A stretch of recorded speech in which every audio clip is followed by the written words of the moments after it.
why you want to start with the Binance? Because there's a lot of options as well. Crypto was not going to overthrow TradFi. It's going to complement, and they're going to coexist. What will be your number one advice to all newcomers in the crypto? But what this is a new opportunity. It's a generational opportunity. Is the crypto the fastest way to get rich? You want that instant dopamine? Go to the casino. Kimsin sen? Bu sefer farklı bir formatta yapılıyor. Şu anda Binance Clubhouse'dayız, Dubai'deyiz ve yanımızda Bader var. Thank you for your coming here. My pleasure. I'm glad that you're here too. First of all, I have a little concept that you probably know. Who are you? So who are you, Bader? Badr Kelouti from Kuwait, father of two. That's my most proud achievement. That's really great. Been living in Dubai for 15 years, with Binance for 3 years now. I'm currently looking after the Minasat region, so it's MENA, South Asia, and Turkey on the .com side. Been a fan of crypto since 2017. You're pretty old in the sector. Relatively. Yeah. Can we say you're a crypto millionaire? Can we say that? No, wouldn't be here if that was the case.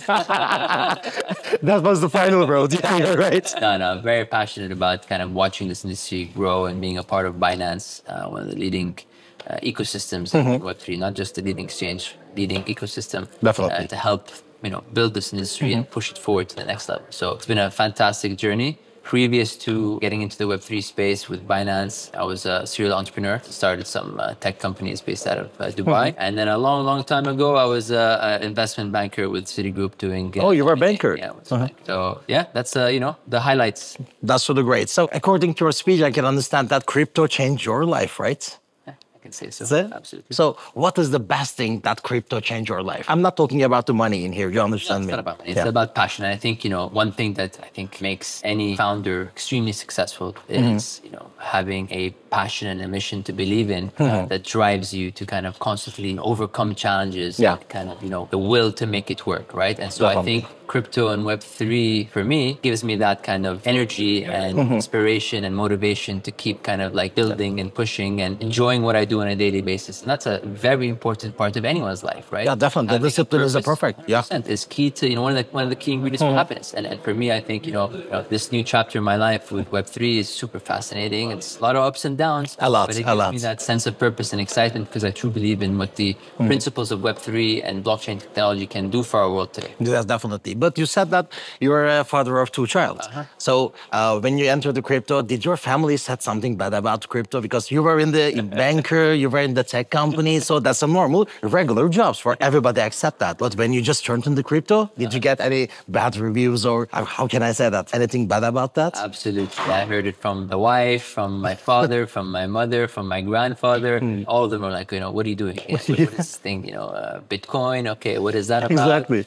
That time, that was the only thing that they actually knew. Crypto was synonymous to Bitcoin. Yeah. But look, I think they trusted my instinct. Tried to explain to them at a high level why it's interesting. And I said exactly this. I remember saying to my father, the fact that you don't think I should do it is exactly why I should do it, because you always in life have to take the contrarian play, right? Any disruptive technology in the beginning, they all had one similar story. Someone said, no, this is stupid, don't do it. And this is why you need to start that point. Exactly, and then they were proven wrong, right? That's really great. All disruptive technology. So that was a good kind of like anecdotal sign for me. That's right. But Binance is your first company at the crypto, right? Yes, yes. Then second question is that why you want to start with the Binance? Because there's a lot of options as well. You can start with any other exchanges, maybe other crypto project, because you're coming from the tech, so you can go that. Maybe DeFi projects can also be there because you're also similar. Why Binance? Why is a very simple answer. I think because Binance ticks a lot of the boxes that you would need in order to kind of successfully build a career in the Web3 space, right? It has,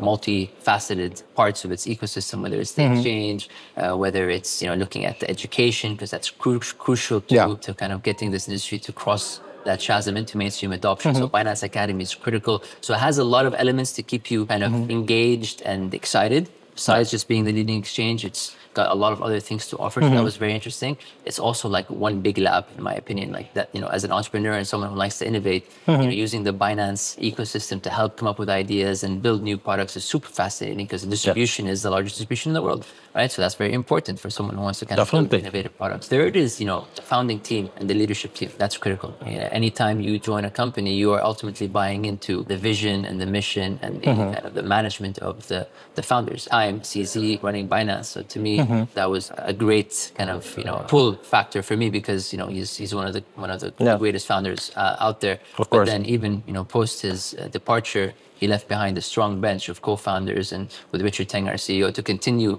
in that kind of philosophy and that approach with Binance. So it kind of remained the same, but that's very important. So great organization, leading position in the market, fantastic leadership team.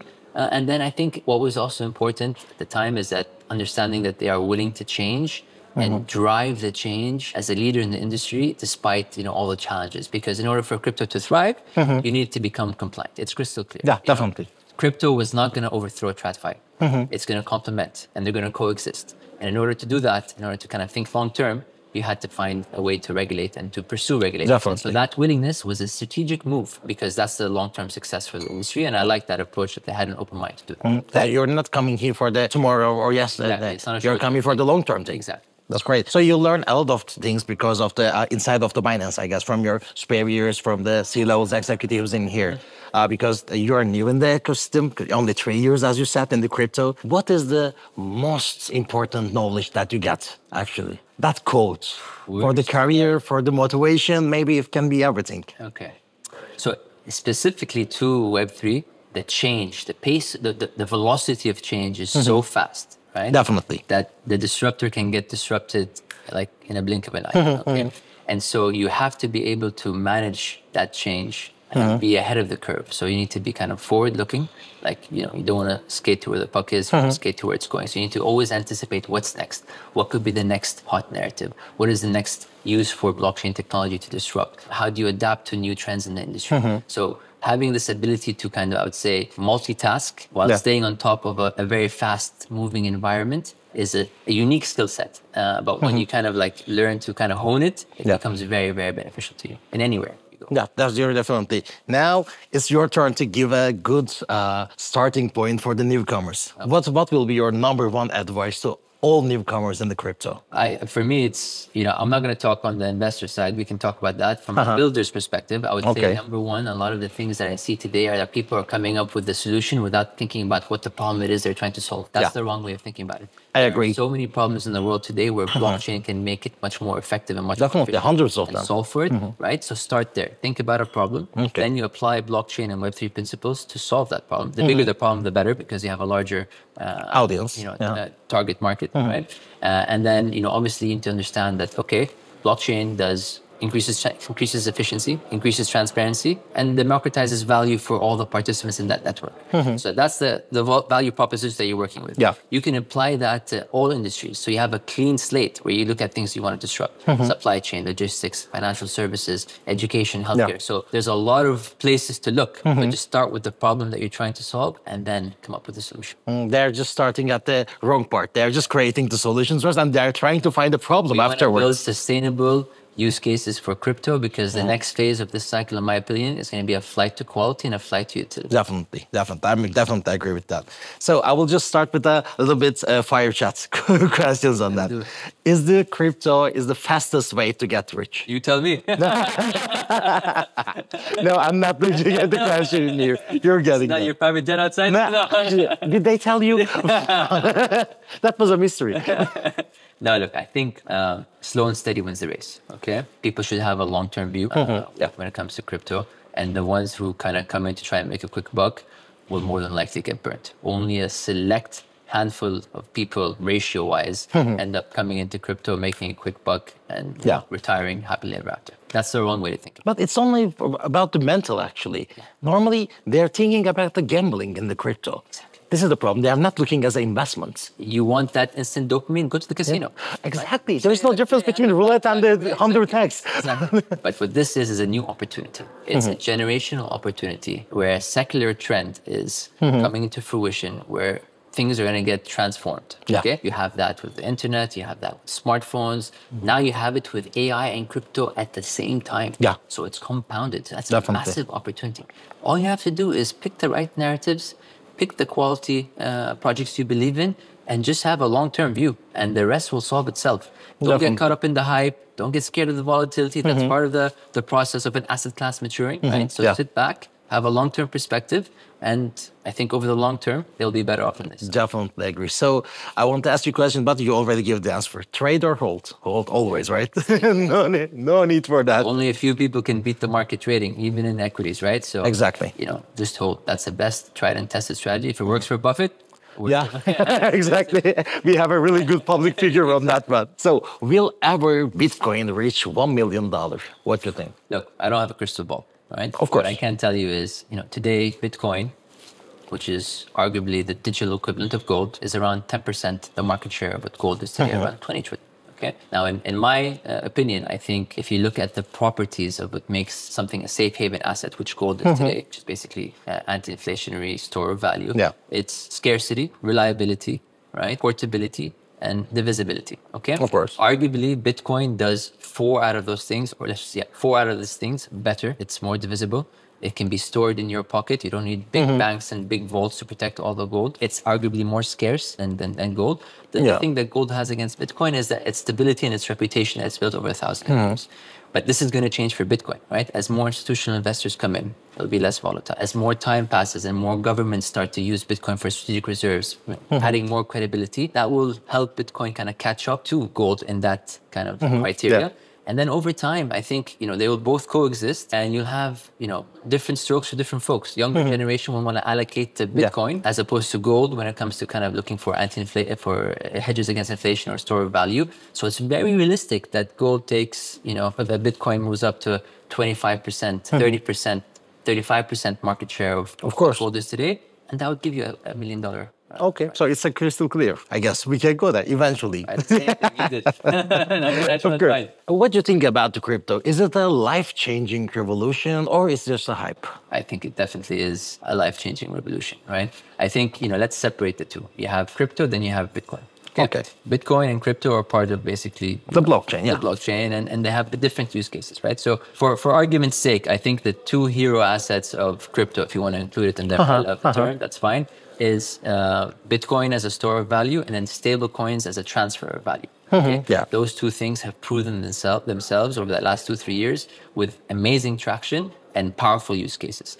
Bitcoin today is being used by governments, institutions, corporates for treasury management, hedge funds and pension funds as a new asset class to allocate to, retail investors that want to kind of store their value in markets where currency is devaluating and there's high inflation. So that to me, and you have, obviously a market cap of around 2 trillion now. So that is a proven use case. Stable coins is solving another problem. Transferring money around the globe. Yeah, in just a seconds without lower fees. Cost. Of course, it's a perfect thing. Again, being used by all types of personas, corporates, institutions, retail, etc. So those two things have proven that the blockchain technology is not just a hype and it can be used when applied the right way for changing people's lives for the better. The last thing I would say is that, you can also say that from my perspective in the region that I cover, there's a lot of people that are either underbanked or not banked. And crypto and blockchain is a great way to leapfrog lagging banking systems, to have people to give people the chance to earn money, save money, invest in a lot of options. Create wealth for themselves, preserve wealth, etc. Earn yield. Right, so it's definitely not a hype. I mean, that discussion is out of the table. Yeah.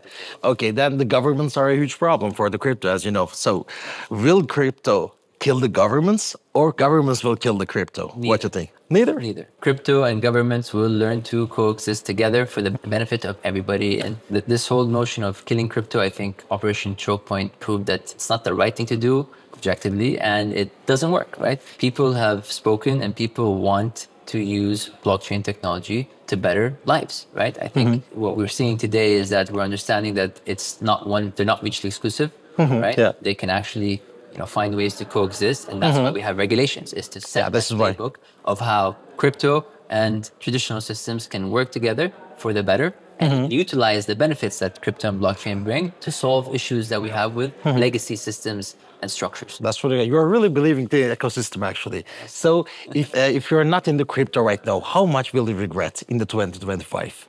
Just think about it. For me, the way I try to frame it to my friends and like my father actually is that, look, when Apple was around and Amazon was around back in the late 90s, 2000s, why didn't you invest in this disruptive technology? Exactly. It seemed skeptical at the time that the internet was going to change the world. It became skeptical at the time that the smartphone was going to revolutionize the way we interact with the world, that we're going to buy things online. But look at what happened today. Exactly. You have to take a long-term view, understand the potential of this transformational technology, and allocate a small portion to it. You know, Of course, so you don't miss yeah. out. Allocate something that you're not afraid to lose, that you can Don't lose your sleep afterwards. that you're comfortable losing, right? It just gives you the upside, and the downside becomes negligible. It's something that you're willing to lose. The Definitely. upside- You missed everything, at least on this crypto. Just do something. I don't want my son or Something. my daughter to come to me and say, Baba, ya Ahmar, why don't you buy Bitcoin? But will you tell them? Of course. Right? I just want to preempt that conversation, right? That's really great, actually. So, what is the biggest myth that people believe in crypto? What do you think? Look, I think the biggest one is around the fact that they presume that crypto is tied to illicit activity, right? And that it facilitates illicit activity. You know, that maybe had more merit back in the day, the early start of crypto as a nascent industry, when, you know, things were just shaping up. And that was normal with any industry. Like, you have to figure out how to put the guardrails in place. Of course. Today, we've transformed the way kind of, you know, we operate in the crypto space, and we've introduced a lot of, you know, key changes to prevent this concern. AML requirements, regulations, people now have to KYC, transaction monitoring on chain is a lot better now. And in fact, blockchain technology helps you bat illicit activities simply because blockchain technology makes everything traceable and everything more transparent. Definitely. So- This is the best thing about the Exactly. blockchain. Yeah. And it just took time for the industry to figure out how to use it in the right way. But this is a stigma that carries over from before that's no longer there. In fact, data doesn't lie. According to Chainalysis, right, the percentage of illicit activity in crypto today is around 0.15%. Last year was 0.6%. So it's been drastic very improvement, and it's continuing to improve. Whereas if you look at in the, you know, traditional fiat world, funds associated with illicit activity are around 5% of global GDP. So Definitely. It's much more much safer, more- actually. yeah, because the technology allows for it, right? Yeah. So I think But that's there is a myth. definitely, it's coming from it's just coming from that side. People are still thinking, oh, crypto is for illegal thing. Crypto is not safe. They're using for bad things money. Much safer now. Things have improved Definitely. dramatically. Do you think it will be a next Bitcoin in the ecosystem? Is there something like that? Look, in my opinion, there is no next Bitcoin. Bitcoin is a monopoly in the digital store of value, in my opinion, and there can only be one. For that specific use case, I think, like, there's, you know, there's gold, there's silver and stuff like that, but that doesn't really come close to gold. Of course. So this is why Bitcoin is so fascinating. It has no competition in the crypto world. It has a unique use case, Yeah. right, that only Bitcoin can kind of, you know, fulfill. And I think it has that network effect right now. It's the largest compute system in the world that no one can replace what Bitcoin does in the crypto space. Bitcoin can only do more things, but no one can take over what Bitcoin is today as a potential kind of safe haven or store of value. It's working its way up there. Like I told you, it has to handle a few things with, you know, reduced volatility, etc. And now, you know, governments are allocating to it as a strategic reserve. So it will, in my opinion, get to that, you know, eventually. store of value. From there, it could also move to become sound money if the network upgrades allow for it to be faster. So the settlement time is less, transaction costs are less, and then maybe even become a global currency reserve one day. Why not? So Not yet. Not The yet. technologies Saying- cannot allow that. yes, Not I'm yet. saying in the future, but I'm saying in general, I don't think there can be another crypto that does what Bitcoin does today. I think it has a unique situation on its own, which makes it extra compelling. If you look at other blue chips, you know, on the operating infrastructure of blockchain, then you have your layer ones and you have other, you know, utility-driven Of course. protocols, whether it's stablecoin related, whether it's real-world assets, tokenization, that could become, you know, obviously big and have, you know, the same kind of like gravitas as Bitcoin, but in a different use case. Definitely. So you didn't say anything about the other projects. Now I want to get the answer from you. I really want to. Give me your top three on that one. Top three blockchain projects. Cannot. But I cannot. I will not say. You will give me the job. We cannot disclose any. Look, I can talk about narratives, right? I don't. Of course. Of course. Specific projects. I think, you know, the layer one narrative will continue to be super important, right? I think especially at this scale and with the adoption of institutions, we need to have layer ones that are battle tested, that are, you know, highly secure, that can handle, you know, amazing throughput and not compromise security and safety, so that institutions can trust it. And we can start to have meaningful traction on RWAs and tokenization, and mass adoption is able to come in with a seamless experience. game. Yeah. So I think layer ones is important. Of course. I think RWAs are also going to be interesting. Yeah. It's going to be a really, really Exactly. use case. A lot of That's nice. opportunity. And then I think AI. AI. Those things. Gaming? Look, gaming is an interesting one, and I do see the benefits of blockchain because, like I said, it's all about democratization of value. Yeah. And gaming is well positioned to capitalize on kind of the cryptonomics and the blockchain solutions that can, engage with players in a better way. NFTs can kind of become a part of the gaming ecosystem that users can kind of own within the game. So I definitely think that it has potential. I just think more and more quality games need to be produced. People are not going to play the game just because it has an NFT. Yeah, of course. Built on crypto. No, gamers are gamers. They're focused on the quality. So Yeah, they want to play the game first. Yeah. So once the quality of the game goes to the level of traditional games, right, and then the kind of cherry on top becomes the crypto element and the blockchain element, and I think it will definitely thrive as well. That's really great. Okay, we couldn't get the names for the project names, but we can get the narratives. What do you want to say to the Turkish community in here? I want to say thank you to the Turkish community. You guys are one of the most amazing communities out there in crypto, super sophisticated, super passionate. You guys have been phenomenal. Thanks for all the support, and wishing you all the best. Thank you for everything.